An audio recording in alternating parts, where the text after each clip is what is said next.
Welcome back to Living in My Mind. I'm Dennis Henning, your host, and today I want to let you know we have a number down here. You can text or call and ask questions or give advice, whatever it is. If you need help, definitely here to help you. One of the things that I've talked about before is men with eating disorders, people with eating disorders. Today we're going to talk about body dysmorphia and eating disorders and health issues around that and different things because it's something I dealt with. A lot of men deal with it and women, obviously, as well. But I want to give you some answers, hopefully some solutions.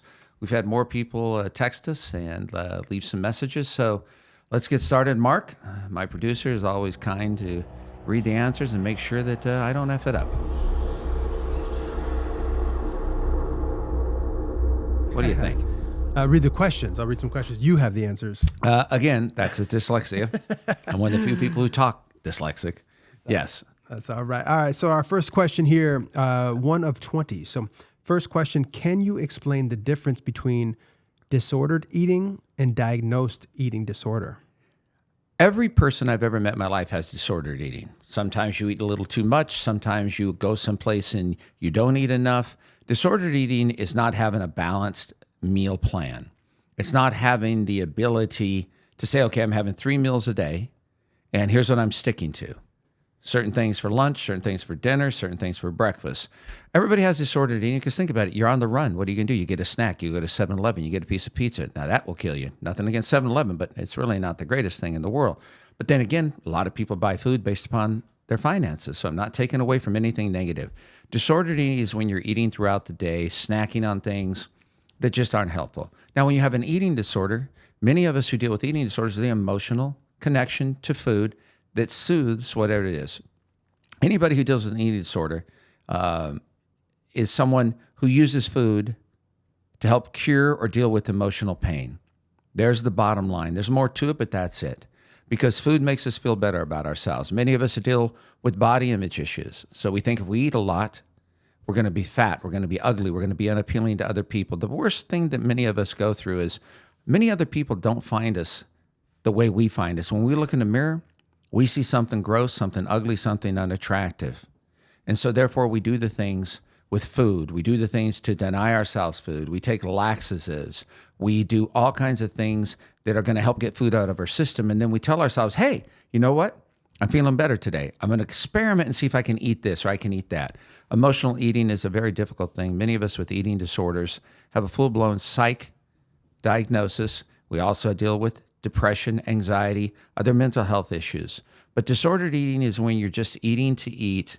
It's not about mental health issues. It's not about anything. You're doing it to warm yourself, meaning you're not like a blanket. It's just the way you eat and not eating good meals, not eating at times of the days that are consistent, snacking late at night. That's a lot of disordered eating, and anybody I've ever met has disordered eating. How does body dysmorphia differ from general dissatisfaction with one's body? A lot of people have dissatisfaction with their body. They do. They might think one day their belly's a little big, they don't have muscles, their butt's a little big, their chest is small. They might think, well, gee, what does somebody think of me? Body dysmorphia is when you look at your body, and look, we've all seen guys from the waist up, they're huge. From the legs down, they're like chicken legs. They're like little tiny legs.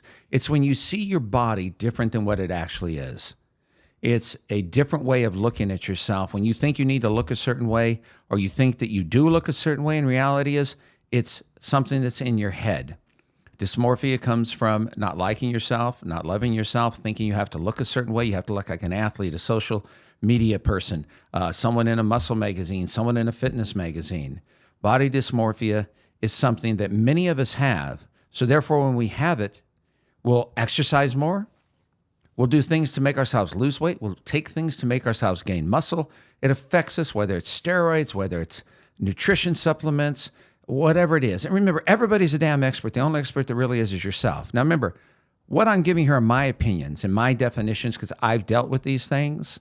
You can talk to medical people. They might have a different definition. That's fine. I don't really care what they think. I'm someone who's dealt with this. To this day, I have body dysmorphia. To this day, like I've said before, looking in the mirror is very difficult for me. But at the same time, I'm getting better, and it will always be that way. And the most important part of my recovery is that I'm honest with myself. And you need to be honest with yourself to address something like this.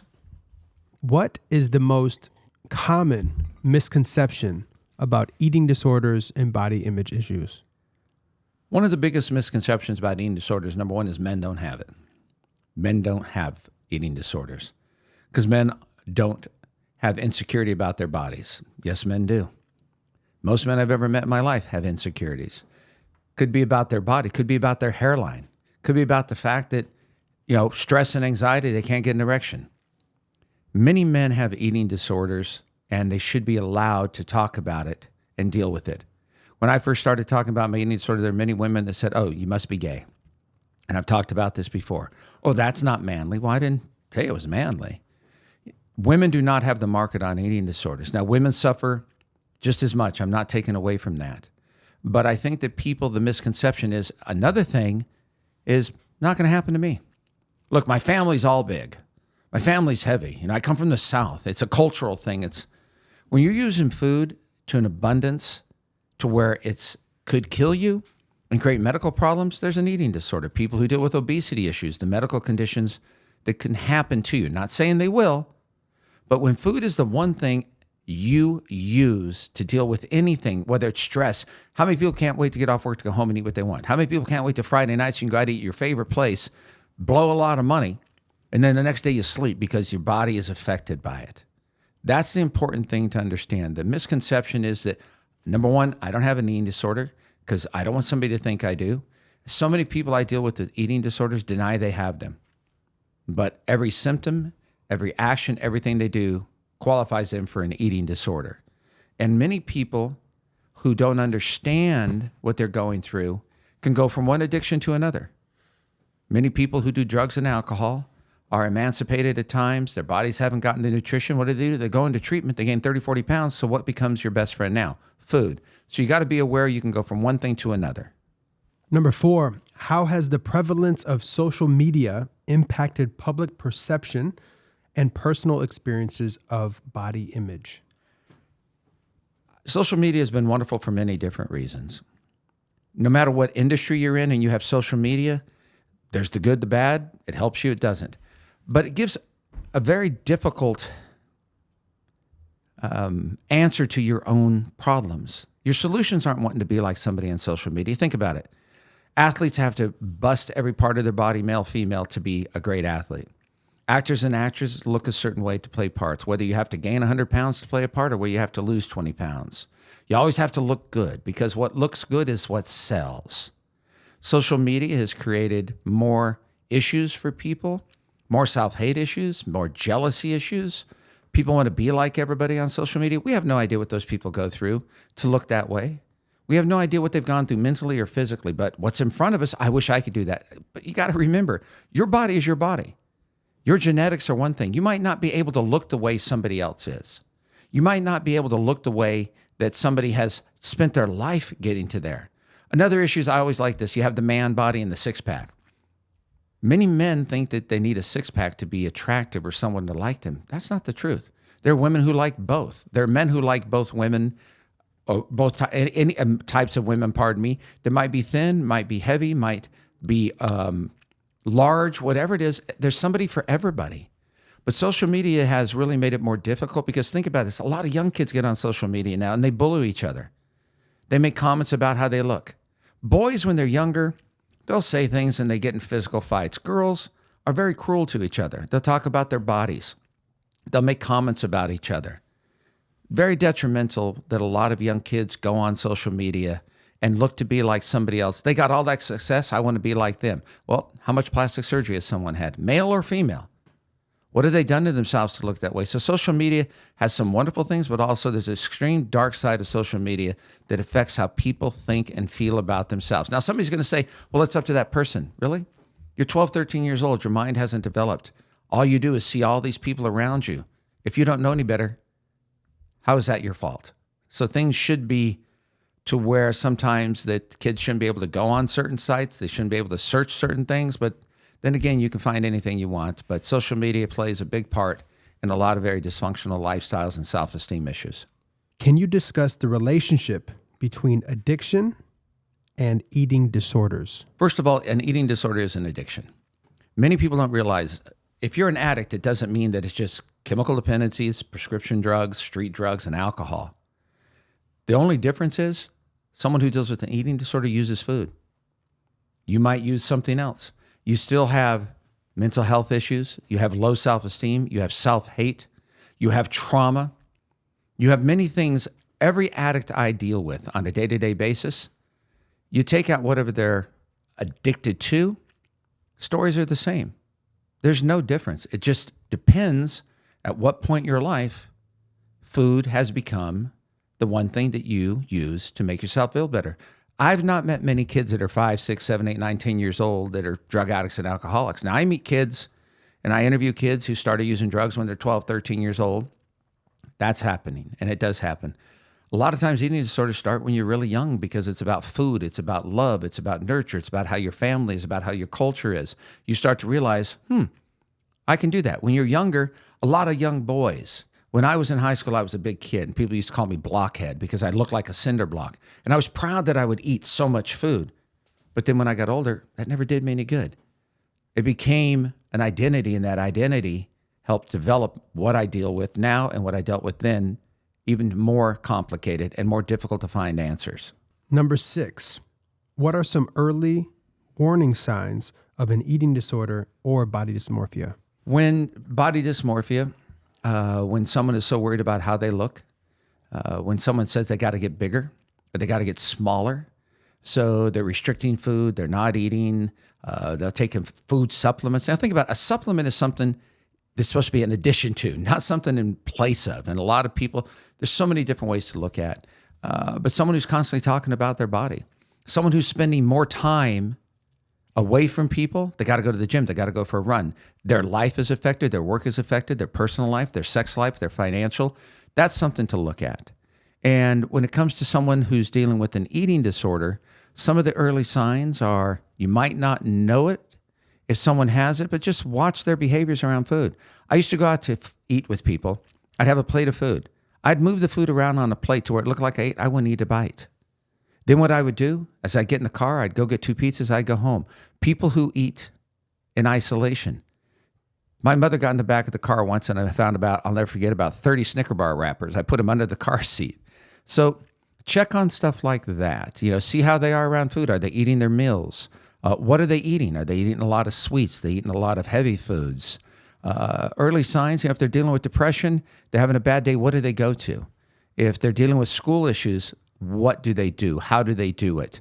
If food is something that you notice someone just going to all the time, or you find it in their room, you find it in their car, you find them isolating and eating by themselves because they're embarrassed, those are some things to look for.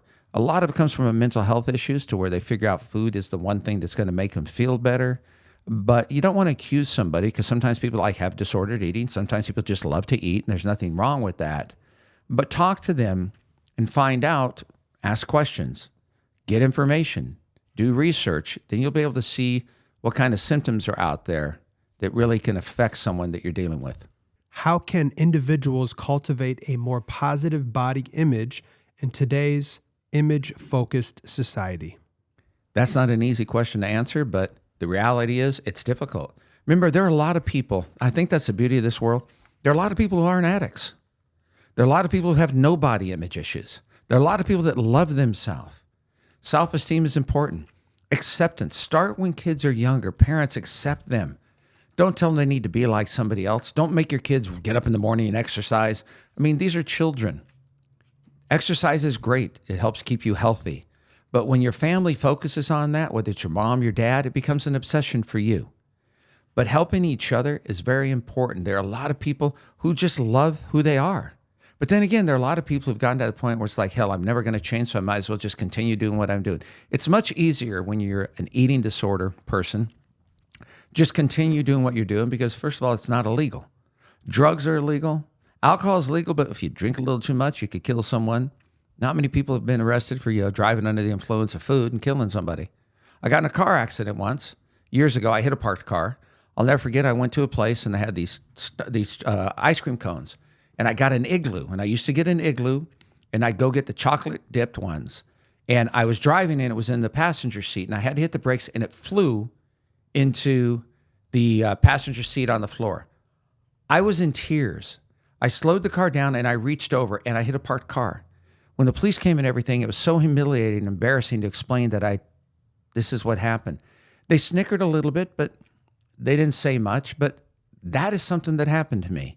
And that has happened to many different people. So when you're dealing with something that's an addiction, you really have to figure out what it is that you're using in order to help solve whatever emotional issues that you're dealing with. When I work with people, I always explain, simply put, I work with people to help them restore faith in themselves, other people, and relationships, and to find intimacy and trust in other people rather than consistently counting on food or behavior or a substance to make a difference for you. There's the bottom line right there. What role do you believe the media plays in shaping our body image perceptions? A huge role. What sells? Sex. What sells? Pretty. Nowadays, there's more acceptance and you have all the different organizations. Everybody realizes that you can't be so derogatory to people who deal with body image issues. You have all the different corporations that sell clothes now for large men, large women. You have so many different organizations. They've jumped on the bandwagon. Years ago, they wouldn't, but they realized, well, if we don't, we're not going to make money. If we don't, we're going to be canceled. The media plays a huge part, but again, it starts at home. It starts in school. If you're going to a school where everything is about how you look, good chance somebody's going to have some issues. If you're playing sports, good chance you might have some issues. Think about how many athletes the coach makes comments, you fat ass, you got to go. You got to do this. You got to run more. It's a derogatory way. Hopefully things change in that respect. But the reality is the media plays a huge part. But you have to get to that point. If the media is your prime parental, and I say this no matter what age, parental way of looking at life and yourself, you're never going to be as healthy as you would like to be because we don't know what the truth is when we see something. It's like going to movies. How great are movies to get lost in? Anybody ever seen a real Willy Wonka? I've never seen a factory. There are chocolate factories. You get lost in other people's lives. And that's what happens with social media. They help people get lost in other lives of other people. And it's difficult, but you have to really be more aware of it. How can friends and family support someone struggling with body image issues or eating disorders? Well, first of all, they shouldn't be accusatory and say comments like, you're not eating, or you've gained weight, or you've lost weight, or do you have an eating disorder? Don't be accusatory. Talk to the person. It's very nurturing and gentle that you need to be. Ask them questions. Get information. Call organizations. They'll tell you how sometimes to communicate with someone, talk to someone. Because if you shame someone, they're just going to shut down more. I had no idea I had an eating disorder until 1994. I had no idea because I was a man. I didn't realize it. Then I started putting things together when I got in therapy and I went into treatment. But you talk to people and ask them questions about how they feel about themselves. Talk to your kids about how they feel about their bodies. Boys and girls, not just girls. Ask them if people are making comments. Let them know it's okay however they are. But also, this is one thing you don't want. Don't let your kids get so out of control with binging on food and eating food. And don't be prideful that your child weighs 300 pounds, a freshman in high school. There's nothing prideful as a parent. Now, people say, well, you don't understand because we don't have money. Well, you go to grocery stores, what's the first thing you see? All the heavy fat foods right up front, every damn aisle.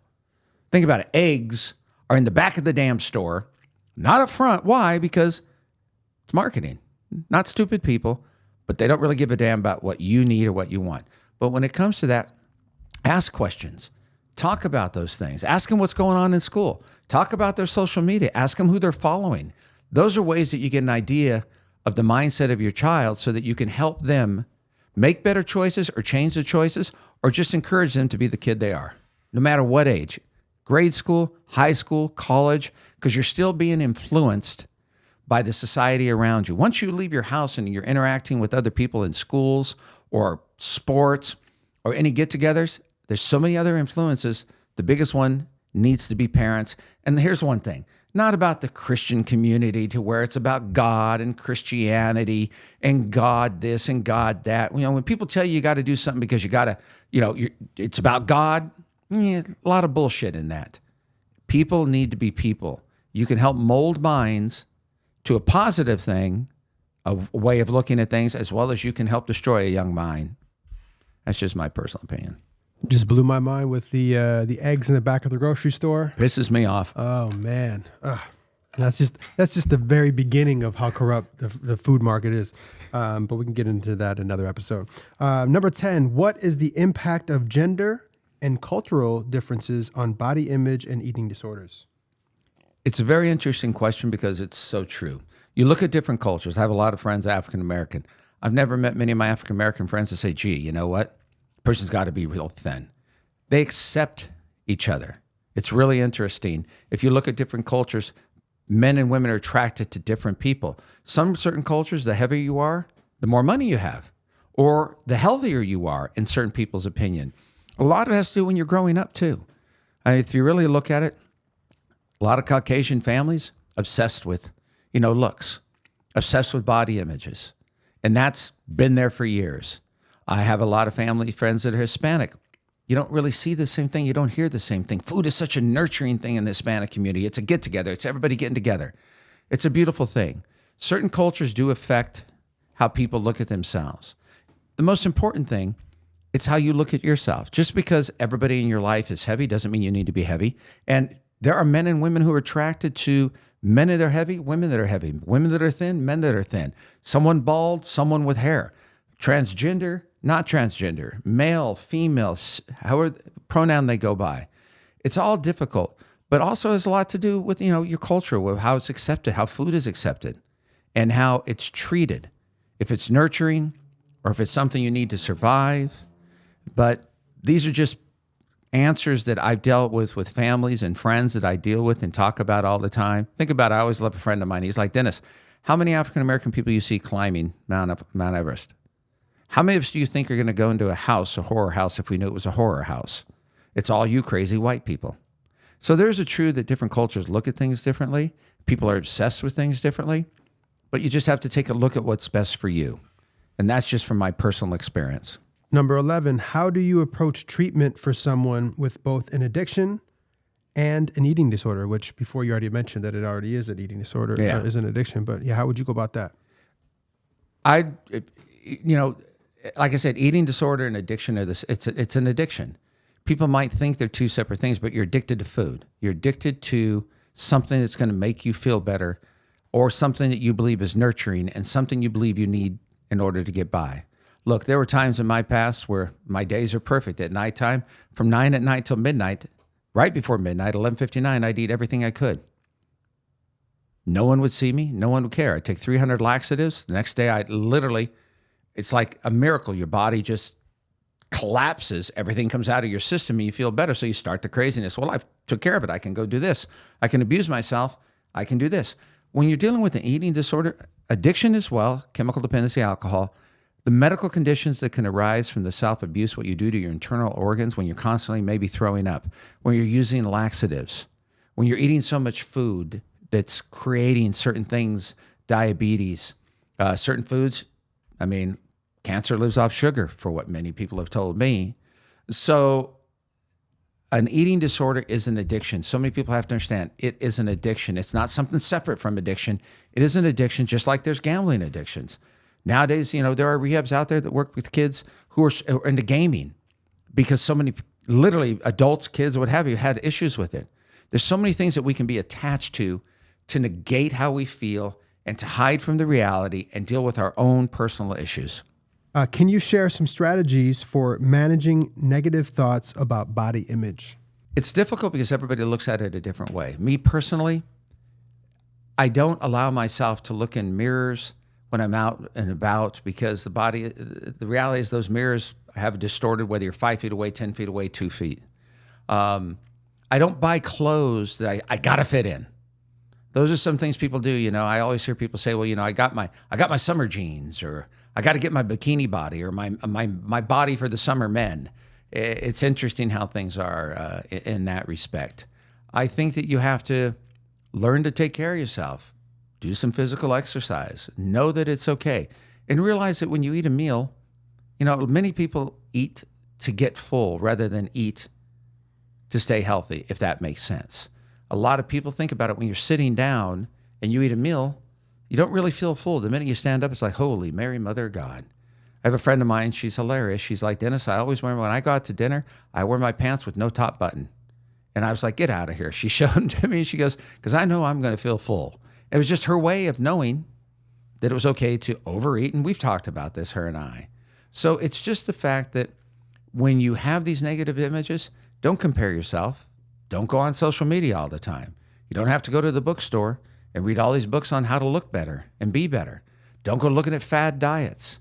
Don't want to be like somebody else. Be who you are, because no matter what, I think people have to realize this, and this is truth. No matter what you really think about yourself, and me too, very few people give a fuck.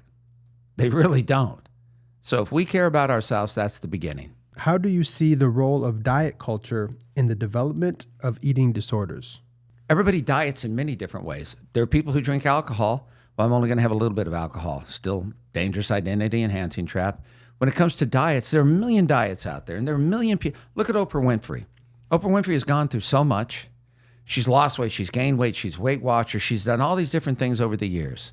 She's still in the same place. So you think about it. You want to be like Oprah Winfrey? Nothing against Oprah Winfrey. Many people have probably changed their lives because of that lady. But at the same time, when you pick somebody who is still living and going through that, what does that tell you? It's the same thing over and over. Diets really don't exist. You have the Mediterranean. You have, what is a keto? You have all these different things. Eat what works for you. That's the most important thing. Because no matter what with the diet, you're not going to get everything you need. You're going to have an imbalance of nutrition, of vitamins, and whatever the hell your body needs. Diets are very detrimental because you think about this. It's like anything. When you tell yourself the only way you're going to be healthy is if you stick to one thing, then you make a mistake and you eat something else, what does that do? Mentally, it sets you back. I always love when I hear people say, I got a cheat day. So you work your ass off, you take care of yourself 6 days, and then on that cheat day, you eat food that you would never eat, and you've put yourself backwards. How does that work? Many people are so obsessed, they go to the gym, they eat 3,000, 5,000, athletes eat 20,000 calories a day. Your body needs that. The average person doesn't need that. It depends on what you're doing for a living. But diets are very dangerous. They sell, and why do diets sell? 2 reasons. It's like self-help books. People want somebody else to tell them how to live their life. And then if it doesn't work, they've got somebody to blame. But when you get yourself in a situation to where it's your identity, I eat a certain way. I have many times I got to dinner, people are like, oh, just protein? Oh, just this? I'm like, no, I like it. Don't bother me. Let me enjoy my damn scrambled eggs. Let me enjoy a hamburger patty with some onions. People always look at other. I will never comment on what somebody else eats. I just want you to eat. I don't give a shit if it's a lot or a little. But it definitely becomes a trap, and you have it as an identity. How'd you lose weight? Well, I went on the Atkins diet. How'd you lose weight? Well, I went eating 10 pounds of bacon a day. Really? Many diets will affect you internally more than you'll ever know. What advice do you have for people who feel pressured by societal beauty standards? Why do you feel pressured? I'd ask myself. Is there something that you feel is lacking in you? Do you feel that you need to look like somebody else, be like somebody else, act like somebody else, have what somebody else has? Society always tells us those things. Again, it starts when you're younger. A good support system, family values when it comes to body image, when it comes to food, when it comes to exercise, taking care of yourself. That's a difficult one because the easiest thing to do is look at other people and wish that you were them. Look at other people and wish that you had them. Because first of all, if they've accomplished something, whether they've done it with hard work or they inherit it from their mother, their father, their family, it's been, 100 years, the family business, it's theirs. We don't know how happy they are. Just because something looks good doesn't mean it is. Think about this. How many times you've gone to a restaurant and you've seen a commercial for some food? You order it and you're like, holy Jesus, it's not the same. Perception is something that's huge in this world. It's huge in all of our lives. If we perceive it to be a certain way, it's going to be that way until we experience it. So you have to really be careful about what you perceive to be real and what really is real for you as an individual or for you with your family. But always know your surroundings. That's the most important thing. 15, how do you integrate mindfulness or self-compassion practices in treating body image issues? Self-care is important. Loving yourself is important. It takes a long time to get there. A long time to get there. So many obstacles that are in our way to tell us, oh, you're not worth it. You're not going to make it. Doesn't matter if you have money, no money, beautiful, not beautiful, heavy, thin, African American, white, Caucasian, Asian, Hispanic from another country. It doesn't matter. It's like the saying, a bullet knows no color or religion or anything. A bullet doesn't care. So the reality is you got to take a look at yourself and really what it is that you feel about yourself. If you're comfortable, you'll find people just like you. There's so many different groups out there of people that are all alike and they enjoy and have a wonderful time. People who love to hike, people who love to play ping pong, people who like to crochet, people who like to play backgammon, people who like to go on trips, people who like to climb mountains, people who like to go. There's a group of person for you. What I do for that personally is I get up in the morning and I work out because it gets my day started, it gets the endorphins going, makes me feel good. But I also know if I'm not feeling good, if I haven't had any sleep, I don't need to do it. My body's not going to change overnight. Allow yourself time to relax. You don't always have to be constantly doing things. If you have a job, do your job. You don't have to work 20 hours a day. You don't have to do things that you sometimes think you have to do because you're responsible to other people. Go for walks. If you're eating food that you know that's not good for you, if you're eating food that makes you lethargic, that doesn't make you feel good, if you have health issues and you know what to eat, but you eat something different, it's always interesting when I talk to people about what they do to make themselves feel good. And there's so many different outlets that we have in so many different ways. Going to a movie, reading, walking, running, talking to people, creating things, having hobbies. These are things that you can do to help you to slow down what's going on in your head. But when it comes to the body image, it's tough because everybody has their own way of looking at themselves.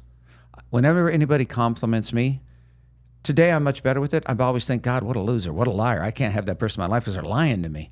Only because I didn't like me. I wasn't comfortable with me. You have to be comfortable with yourself. And that is finding what makes you feel better about yourself each day. It's not easy. It's doable. But every day, many of us find something we don't like about ourselves. And that's where we go to the negative rather than the good things. Find the positive. I write down every morning, I get up with a purpose. So I write down the good things that happen for me and the bad things that I can perceive to be bad. And then I look what is real. There's a huge difference between reality and the reality that we want to live in. Those are two different things. What's the importance of early intervention in eating disorders or body dysmorphia cases? It's really important because the longer you deal with something, the harder it is to make the changes. It's doable, but if you grow and grow and grow, and a part of your mind tells you as you're growing older, getting older, it's going to be hard to make those changes because you're already set in your ways. You know, intervention, talking about it, educating young kids in grade schools, high schools, colleges, different cultures on eating disorders, different cultures on body image issues. You should talk about this so people are aware that it actually exists, that it's actually something they can have. That's a very important thing. And also, one of the other things you can do too, family, stop telling kids that they need to eat because, you love grandma or you love, your family, your aunts, your uncles. Stop making food this thing that's, make kids feel guilty. Over the holidays, people make each other feel guilty because they don't want to eat at this family member or they didn't like this. People take it personal. Not everybody's going to like you. Not everybody's going to like the food you eat. Not everybody needs to overstuff themselves to be really healthy. That's not healthy. Remember, you don't have to do what somebody else. If somebody says to you, well, you don't like me or you don't love me because of food, and believe me, I've heard that before and I hear the stories all the time. That's a them thing. If they need you to eat their food to feel better about themselves, they got a lot more issues than you'll ever have. But the younger you start educating and being aware of it, the better off you're going to be. That's how I look at it. How can we educate young people to develop a healthy relationship with their bodies? Education. Allow schools to talk about that. That's the big thing. It's parents. If the schools don't talk about it, you talk about it. If your mom and dad have issues, if your mother has body image issues and you're a young lady, your mother's restricting food, your mother's constantly exercising, there's a good chance that might be something you do because that's what you see.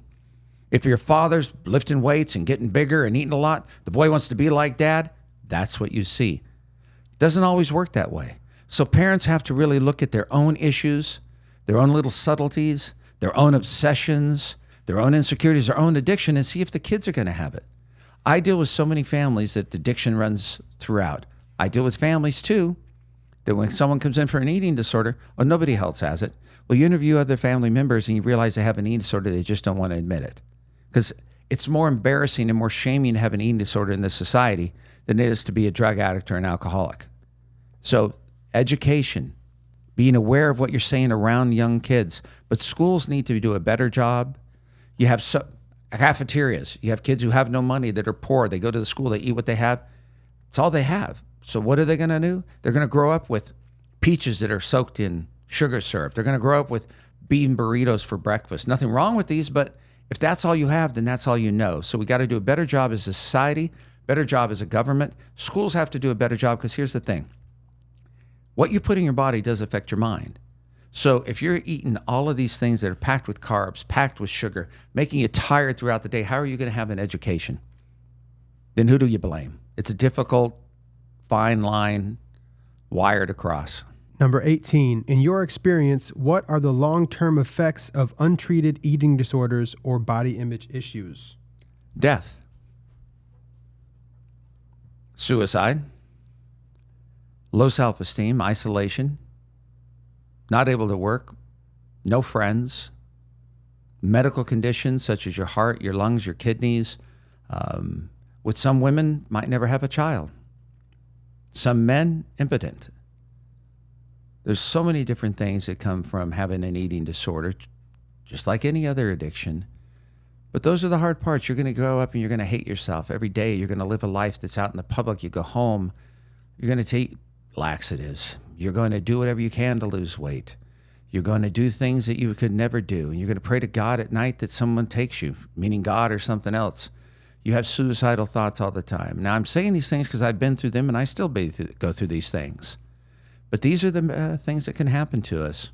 And it's difficult. No one wants to talk about that. But these are things that do happen. All the things I just said are consequences that can happen and actually do happen. 19, what are some common triggers for relapse in eating disorder recovery, and how can they be managed? Depression is one. Low self-esteem is one. Also thinking that we can be like other people. I'm around people that can do anything and everything. In my mind, I'm like, God, I'd love to do that, but I know that food affects me differently. Makes me sick to my stomach. It goes right through my system. It makes me throw up. My body can't handle it. So I put myself in the past in those positions and trying to be something different than I am. Know yourself. Know what your body wants, what your body needs. But when you try to be like other people, it doesn't work that way because everybody's different. And we don't know what anybody else is going through. Good part of that question is going to a store and thinking, you know what, I've been really good. Like alcoholics and drug addicts, I've been clean and sober for 6 months. What is their clean? You can't be clean and sober with an eating disorder. You got to eat. You're not born with a needle in your arm and a beer in your mouth, but you're born, first thing you do is you eat. So you've got to be aware that you can't trick yourself into thinking that you're able to do something you actually can't. Triggers are isolation, loneliness, relationships that aren't going well. You have anger issues, all the things you would go through emotionally, the depression, anxiety, different type of mental health issues. But anything can trigger us. That's the difficult part. Go to a store. Oh my God, that sounds good. Everything, think about this. Everywhere you go, you can find food. Not everywhere you go can you find the drugs you want. Food is legal. I don't see many people going to prison over food, but I see them going to prison over drugs and alcohol. But it's just anything can trigger, so you just have to have boundaries with yourself. You have to have tools. You got to have people that know what you're going through and you could reach out and talk to and feel as if they care. And it's just important that you know what triggers you. Putting yourself in situations, going to certain restaurants, like certain people I know with alcohol, they can't go to a bar. They won't go to a store where there's alcohol. Know what triggers you, but you got to have to learn that with help from others, especially professionals or people just like you. All right, number 20. What message would you like to convey to someone who is silently struggling with their body image? The most important thing is for anybody, and I've said this before and I'll say it again, you're never alone. No matter what anybody goes through in this world, no matter what you've done, good or bad, no matter who you are, you're not alone. There's somebody that's dealing with the same thing. Doesn't mean it's the same person. You're not the same, but someone's dealing with it. If you're struggling with body image, I would tell you to seek some help. Talk to someone. Talk to someone who can help you, who understands what you're going through. Not just a therapist or a professional that's heard about it or read a book about it. Someone who really understands. Sometimes it's better to talk to someone who deals with it, who's dealt with it, so they can share their story. They can share their experience. But when you are hiding it alone, think about it. Many times if you don't ask for help, what can happen to you? All the things, the negative things I mentioned earlier can happen. So share whatever's going on. There are people who can help. Thank you very much. We have the number below. You can please call that or text us. This is Dennis Henning. Thank you for listening, and hopefully something here stuck with you and can help you or your loved ones or friends or anybody that needs help.